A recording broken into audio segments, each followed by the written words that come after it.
At 10 a.m. on June 26th, the autopsy of Michael Jackson begins.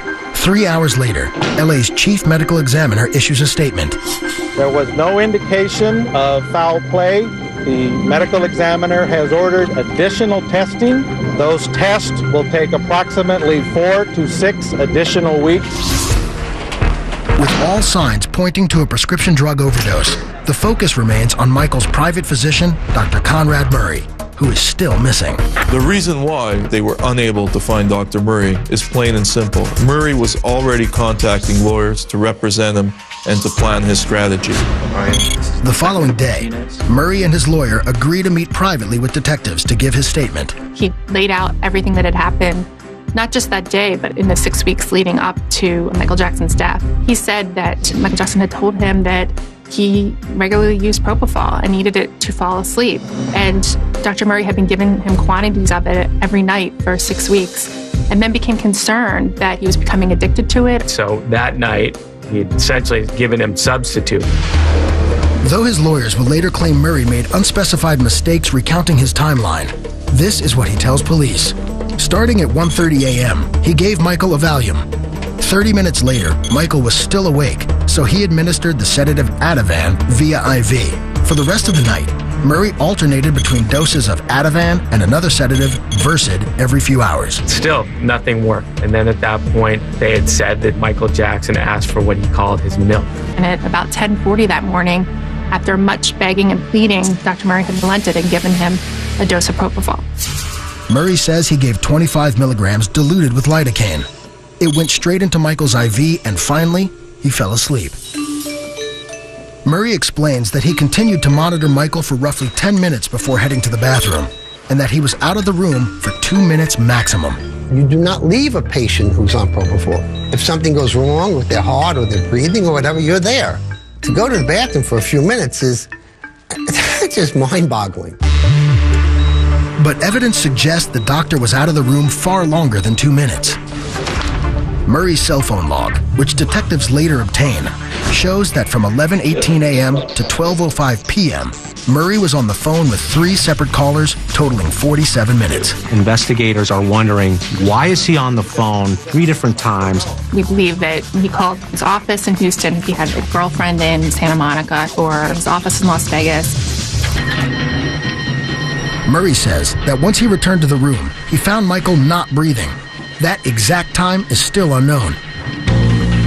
He then immediately started CPR and administered 2 milligrams of the anti-overdose medicine Annexate.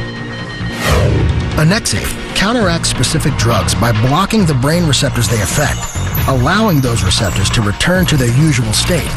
When successful, sedation is reversed and the brain resumes a normal level of activity and consciousness. Unfortunately, the drug didn't work on Michael. Murray's lawyers said that only after doing 25 to 30 minutes of CPR did the doctor run to get assistance. Somebody call security! Call security! Once staff members arrived, 911 was finally called. He's not breathing. Other than the time that the paramedics came, who knows what was going on in that bedroom? There's some things here that don't add up. His argument was that nothing was given to Michael that would have killed him. He didn't do anything wrong. It's been 5 days since Michael Jackson died. Police, joined now by the U.S. Drug Enforcement Agency, subpoena medical records of at least 5 doctors treating the star in the weeks before his death. It isn't just Dr. Murray who might be implicated here. Michael Jackson had doctors all around the world prescribing different medications in different aliases. Some of the aliases include Josephine Baker, Omar Arnold. He used whatever really name he could come up with in order to get his drugs. One really important reason I used an alias from, because I didn't want anyone stealing his records. Arnold Klein is Michael Jackson's long-term dermatologist, but Arnold Klein gave us a real indication that Michael Jackson might have had a problem with propofol. He called me one weekend and he asked me if I wouldn't administer propofol, and I told him he was absolutely out of his mind.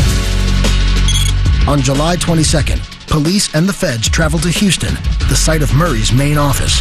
The criminal investigation just jumped to the next level. Detectives flew all the way to Texas looking for evidence. The next week, federal agents raid Murray's other office in Las Vegas, where they find receipts for 5 bottles of propofol he purchased just 6 weeks before Michael's death.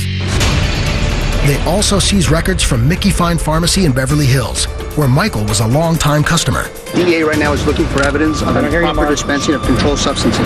Authorities discover a new twist in the case when they examine Murray's office files. The doctor has serious financial and legal troubles. Dr. Murray has multiple paternity suits against him and a lot of claims of fraud against him. Murray was being paid a reported $150,000 a month by Michael's concert producers AEG Live to help Michael sleep. Michael had interviewed at least 4 other doctors. They all declined because of ethics. They said they could not administer these drugs in a residential setting. Murray was the only person willing to take the gig because he needed the money so badly. Court documents released today reveal the cause of death. On August 7th, the LA Coroner's Office determines Michael Jackson died of acute propofol intoxication, combined with at least 2 other sedatives. To find out which drugs caused Michael's death, toxicologists examined blood, urine, and bile samples, as well as liver and stomach tissue, and even the jelly-like fluid found in his eyeball chamber. The samples are analyzed by a gas chromatograph, which identifies drugs by separating them into their chemical components.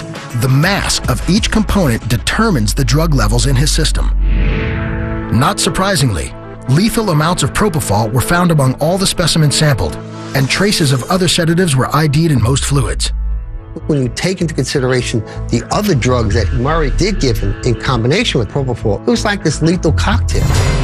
Experts had doubted Murray's claim that he gave Michael only 25 milligrams of propofol, and the autopsy results support their suspicions. To properly render a patient of Michael's size unconscious, anesthesiologists suggest a dose of about 125 milligrams. The 25 milligram amount Dr. Murray says he gave Michael wouldn't even knock out someone half his size. In my experience, 25 milligrams in a man Mr. Jackson's size, even in the presence of these other medications, would not have been sufficient to make him unconscious or develop respiratory failure. On August 18th, Dr. Murray releases his first and only statement via YouTube. I have done all I could do. I told the truth, and I have faith the truth will prevail. 6 days later, the toxicology results go public, along with a major announcement. The LA County coroner has ruled Michael Jackson's death a homicide. This meant that the king of pop had died at the hands of somebody else. Dr. Murray expected to be in handcuffs within hours after the autopsy was released. Murray was shaking in his boots. On September 3rd, grieving friends and family gather at Forest Lawn Cemetery in Glendale, California, to bid a final farewell to the King of Pop. As the homicide investigation continues, several family members hold Dr. Conrad Murray responsible for Michael's death, and they want justice. Dr. Murray, he murdered my brother, and it was wrong. Justice for Michael! On February 8th, 2010, the district attorney's office officially files charges against Dr. Conrad Murray.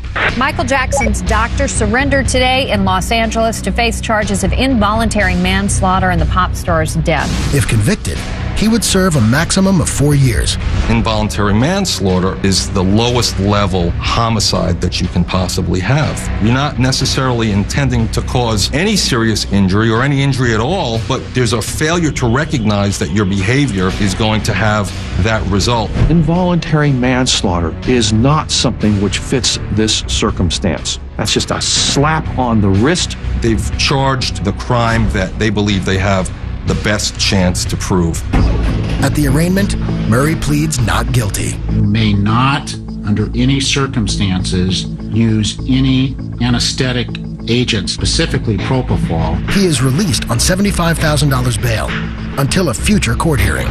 The stakes are so high. So there's going to be legal fighting back and forth for months and months. If this case goes to trial, we're not going to see a trial here for a very long time. In the meantime, the California State Medical Board requests that Murray's license be suspended.